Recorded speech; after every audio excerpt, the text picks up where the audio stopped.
안녕하십니까, 정희태입니다.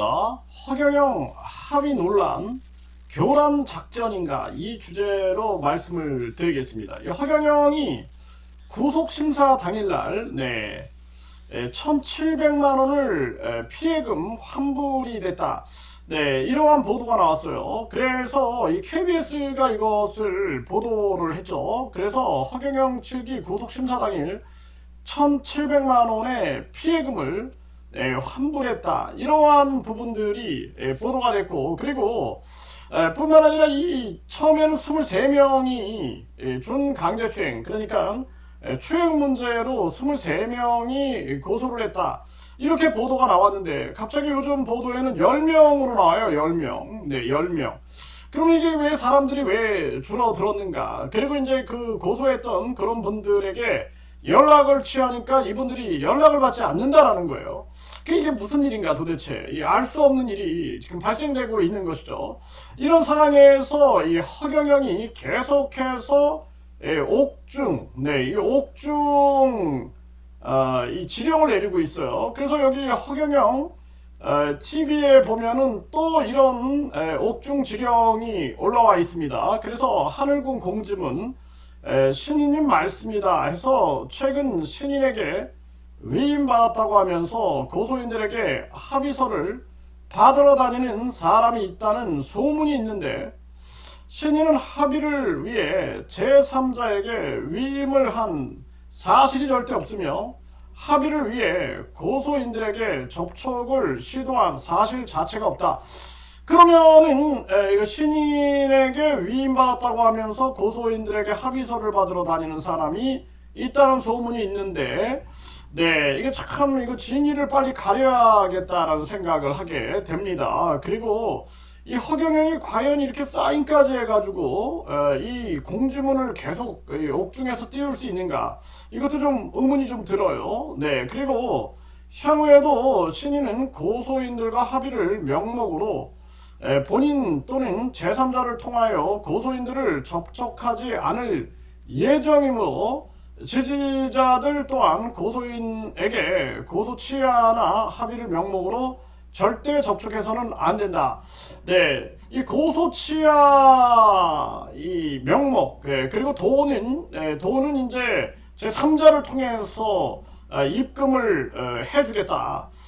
기록이 남으면 안 된다. 이런 녹취록도 있습니다. 이게 허경영 과거에 이제 허경영 측근이 이 고소인들에게 고소 취하를 종용하면서 전개했던 그 녹취록 내용들을 저희가 확보하고 있는데, 그거 뭐냐 도대체. 이게 허경영과 소통 없이 전개가 되고 있는 것인가. 정말 이 어처구니가 없는 그러한 상황이 아닐 수가 없다라는 것입니다. 그래서 지금 이 허경영 집단이 상당히 많은 의혹을 받고 있어요.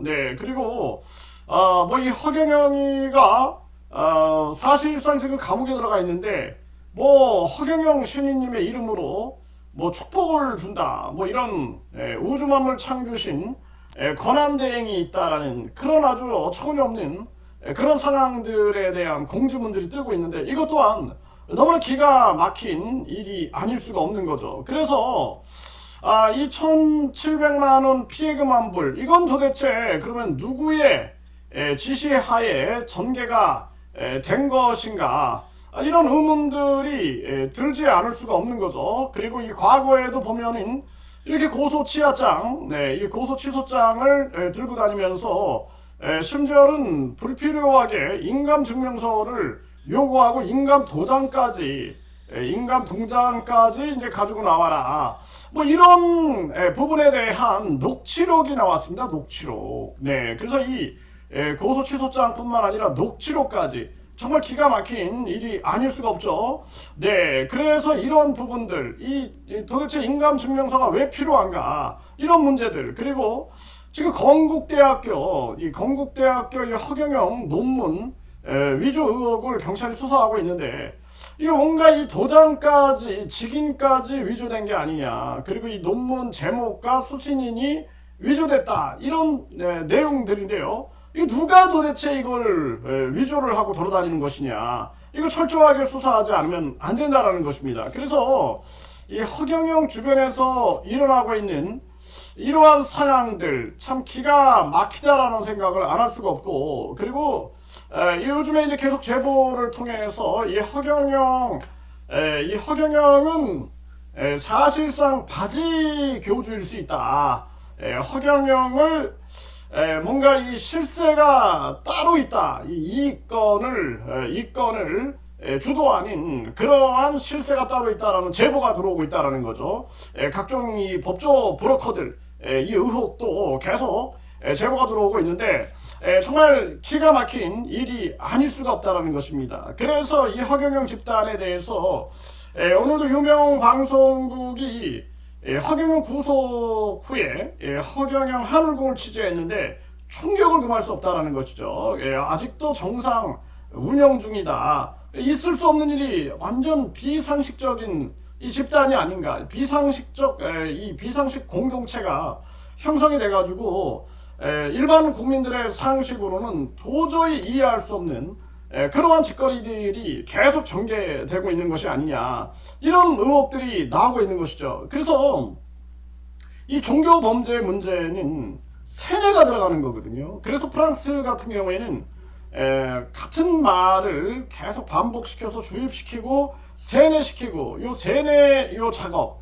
그러니까 인간이 스스로 생각하는 능력을 장려하는 게 아니라 계속 세뇌해서 인간의 자아 의지를 꺾어내려고 하는 이런 행위에 대해서는 이제 심판을 하게 되는 것이죠. 그래서 우리가 정신의 주권, 우리가 영혼의 주권, 그리고 우리 마음의 주권, 이 심리의 주권을 바로 내가 가지고 있다. 그래서 교육이라는 것은 나의 자아를 성장시키고 그것을 꽃피우고 그 열매, 그러니까 홍익 열매를 맺게 하는 거예요. 인간을 널리 이롭게 하는 이 홍익 열매를 맺게 해서 여러 사람들과 나누는 거, 그래서 세상을 널리 이롭게 한다. 이것이 가장 중요한 우리 교육과 사상과 철학의 이념의 중요한 가치다, 이렇게 볼 수가 있는 거죠. 그렇지 않고 그냥 사람들을 바보로 만들어버리고 무조건 허경영이 대천사만 넣어주면은 1억만 되면은 대천사가 다 일러준다. 그러면 사고를 할 수 없는 사람이 돼버리는 거죠. 사고를 할 수 없는 사람, 사고할 필요가 없는 사람. 그래서 우리가 가장 중요한 게 내가 스스로 종합적인 지식과 정보 그리고 상황을 다 파악해가지고 내가 스스로 결정하고 스스로 선택하고 스스로 결단하고 이런 걸 통해서 사람들이 성장해 나가는 것인데, 그걸 못하게 만드는 거죠. 그게 이제 이 점쟁이라든지 또는 무당들, 그리고 이 허경영이 쓰는 전략들이 아니냐. 그러니까 생각을 의존하게 만드는 거죠. 그렇게 함으로써 이제 본인이 심리적 지배에 나서고 있는 것인데, 결국에는 이 허경영 이 합의 논란, 이 합의 논란 무엇이 진실인가? 그리고 가장 중요한 것은 이 검찰 단계 그리고 재판 단계에 가서는 이제 허경영이 기소될 텐데요. 이때 이제 결국에는 합의했냐 안 했냐를 따져서 합의를 안 하면은 이 양형에서 이렇게 처벌을 높게 받을 수 있는 거죠. 그리고 합의를 했다 그러면은 처벌을 좀 낮춰줄 수 있는 거죠. 그런 부분이기 때문에 이제 허경영이 판단하지 않겠습니까? 판단하지 않겠습니까? 그래서 저도 뭐 허경영 고소 취하를 한다든지 이런 건 있을 수 없는 일이다. 그리고 허경영에 대해서 관용을 베푸는 거 있을 수 없다. 이자는 이 하늘을 팔아가지고 하늘을 팔아서 본인이 우주만물 창조신이다. 이런 종교 사기를 통해서 돈을 불려오고, 그리고 말로는 지가 뭐 도덕을 비판하고 그러더니 본인이 결국엔 지금 횡령 의혹을 받고 있죠. 기가 막힌 일이 아닐 수가 없습니다.